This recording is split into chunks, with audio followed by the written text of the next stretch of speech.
नवंबर 1959 सोनीपत का मूर्थल गांव, अब तो वो एक शहर बन चुका है। उस वक्त में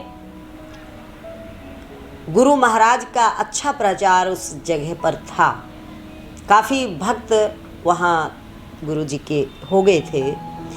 कई बार घरों में भी यज्ञ सत्संग गुरु जी के हुआ करते थे, लेकिन इस बार गुरु महाराज ने एक विशाल यज्ञ करने का वहाँ पर विचार बनाया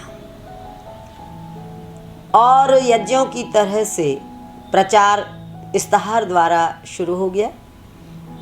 और वहाँ भक्तों को उन्होंने आदेश दे दिया, जंगलात की भूमि थी, ज़मीन थी, उसकी सफाई करने का, वहाँ पर यज्ञ सत्संग पंडाल का एक अच्छा प्रबंध होना था। लोग जुट गए, उन्होंने जंगल की सफाई शुरू कर दी। जंगलात वाले आए, जंगलात के जो कर्मचारी थे वो अपने ऑफिसर्स के पास गए। ऑफिसर्स को जब पता चला तो उन्होंने आके रोका, लोग रुके नहीं। उन्होंने कहा मार दो पर रुकेंगे नहीं, गुरुजी का आदेश है और जो गुरुजी ने कह दिया हमें वही करना है, चाहे उसकी हमें कोई भी सजा भुगतनी पड़े। उनको लगा कि ऐसा कौन गुरु है जिसके पीछे ये लोग इतने पागल हो रहे। उन्होंने कहा अपने गुरु के दर्शन कराओ हमें भी। गुरु जी के पास लेके गए। गुरु जी के दर्शन करते ही उनके मन में भी श्रद्धा पैदा हुई और उन्होंने भी इजाज़त दे दी।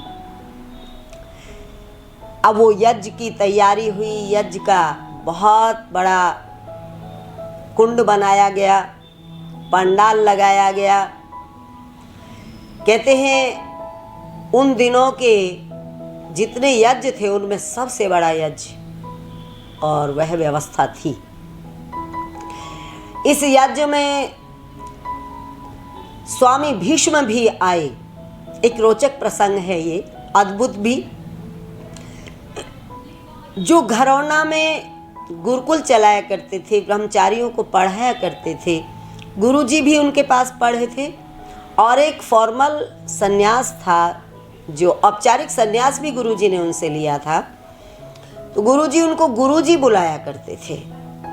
स्वामी भीष्म का आगमन हुआ, बड़ा सम्मान उनका किया गया।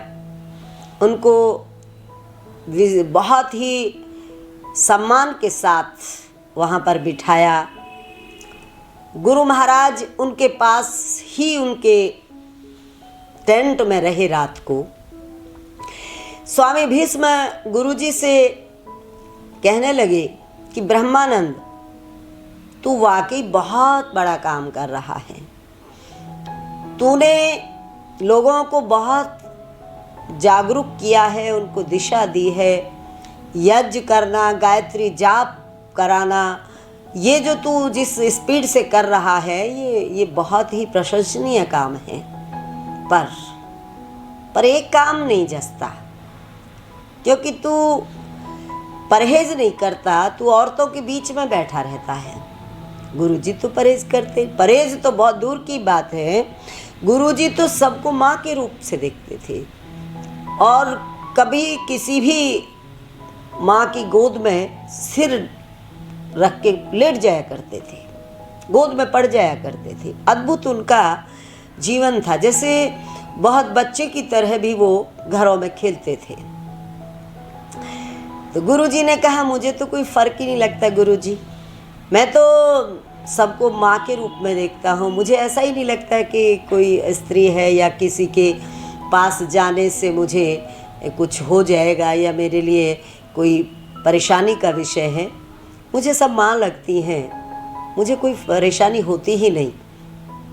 भीष्म ने कहा कि नहीं ब्रह्मानंद, ये परहेज तो तुझे करना चाहिए, इन औरतों को रोकना चाहिए, ये तेरे आसपास बैठी रहती हैं, ठीक नहीं है। गुरुजी बोले, गुरुजी आप ही रोक दो, ये मेरे बस की बात नहीं है, आप इनको रोको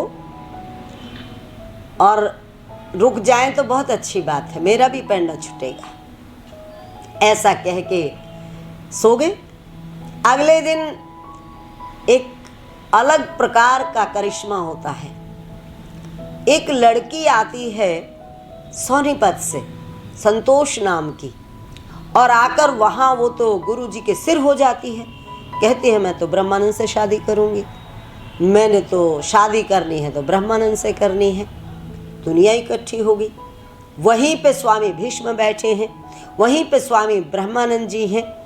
यह बात सारी संगत में फैल गई और स्थिति ये हुई कि संगत इतनी आ गई उस पंडाल में कि वो पंडाल ही उखड़ गया।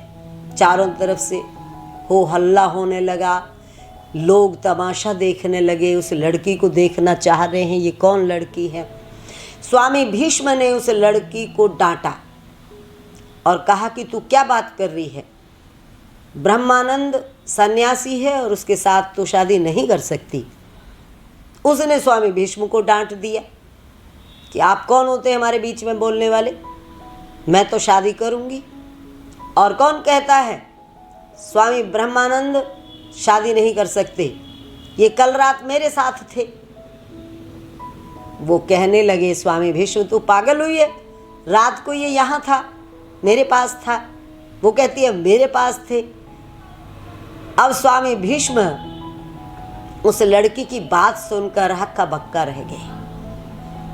उनको समझ आया कि यह तो इस ब्रह्मानंद का ही कोई खेल है, इसको समझना बहुत मुश्किल है। स्वामी भीष्म ने कहा रे ब्रह्मानंद, तू कहता था कि मेरा पैंडा छुटवा दे औरतों से, मैं कहता हूँ तू मेरा पैंडा छुटवा इनसे। सही मायनों में ये तेरा ही खेल है, तेरे को समझना बड़ा मुश्किल है। तू कोई साधारण साधु सन्यासी नहीं है, तू तो बेहद है। ये बेहद नाम दिया स्वामी भीष्म ने स्वामी ब्रह्मानंद जी को। ऐसे थे स्वामी ब्रह्मानंद जी महाराज।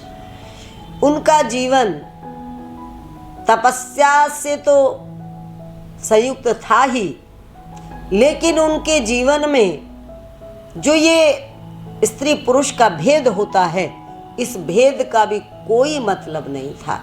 इस भेद से वो बहुत दूर थे। जैसे सब जगह बस एक परमात्मा को देखते थे, एक प्रभु को देखते थे, एक ईश्वर को देखते थे। ओम तत्सत।